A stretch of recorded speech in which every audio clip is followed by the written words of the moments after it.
వాడు మనకి చెప్పిన కథ ఎలా అల్లాడో ఇప్పుడు నాకు అర్థమైంది. 3వ తేదీ ఉదయాన్నే రాంబాబు వరుణ్ కారులో విజయనగరం వెళ్ళాడు. అక్కడ ఒక టిఫిన్ సెంటర్లో పార్సల్ తీసుకున్నాడు. తర్వాత మొబైల్ ఫోన్ కొని వరుణ్ సిమ్ కార్డ్ దాంట్లో పెట్టి ఒక నేషనల్ పర్మిట్ లారీలో దాన్ని పడేశాడు.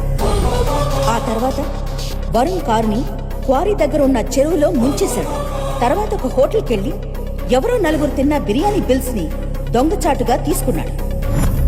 ఆ రోజే సినిమా హాల్కి వెళ్లి మ్యాట్నీ షోకి 4 టికెట్స్ కొన్నాడు.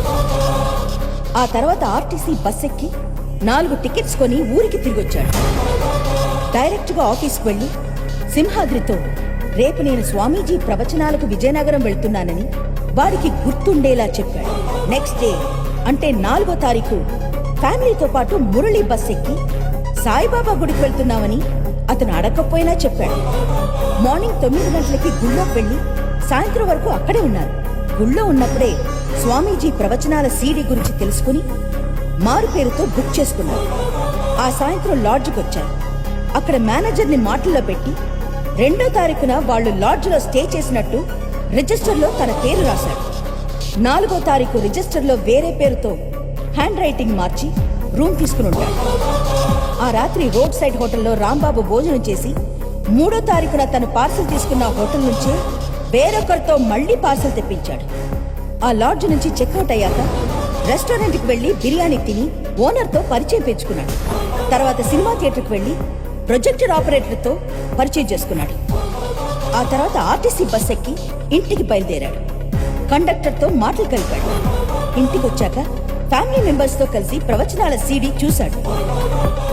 5వ తారీఖున కలెక్ట్ చేసిన బిల్స్ పారేసి వాటికి బదులుగా తను 3వ తారీఖున ఒక్కడే వెళ్లి కలెక్ట్ చేసిన hotel bills, cinema tickets, bus tickets మనకి చూపించాడు. 4-5 రోజుల తర్వాత మళ్లీ విజయనగరం వెళ్లి అందరినీ కలిశాడు. ఆగస్ట్ 2వ తేదీన ఫ్యామిలీతో విజయనగరం వచ్చినట్టు వాళ్ళ మనసులో గుర్తుండిపోయేలా అండర్లైన్ చేసి మరీ చెప్పాడు. అందుకే వాళ్ళందరూ వాళ్లకు తెలియకుండానే ఆగస్ట్ 2వ తేదీ అని నమ్మకంగా చెప్తున్నారు. అది వాళ్ళు రాంబాబు ఫ్యామిలీని చూసిన డేట్ కాదు, వాళ్ల మనసులో రాంబాబు ఫిక్స్ చేసిన డేట్. ఇలా వాడు టోటల్ పోలీస్ డిపార్ట్మెంట్ నే ఫూల్స్ చేశాడు. ఇది నిరూపించడానికి మన దగ్గర సాక్ష్యం లేదు, థియరీ మాత్రమే ఉంది.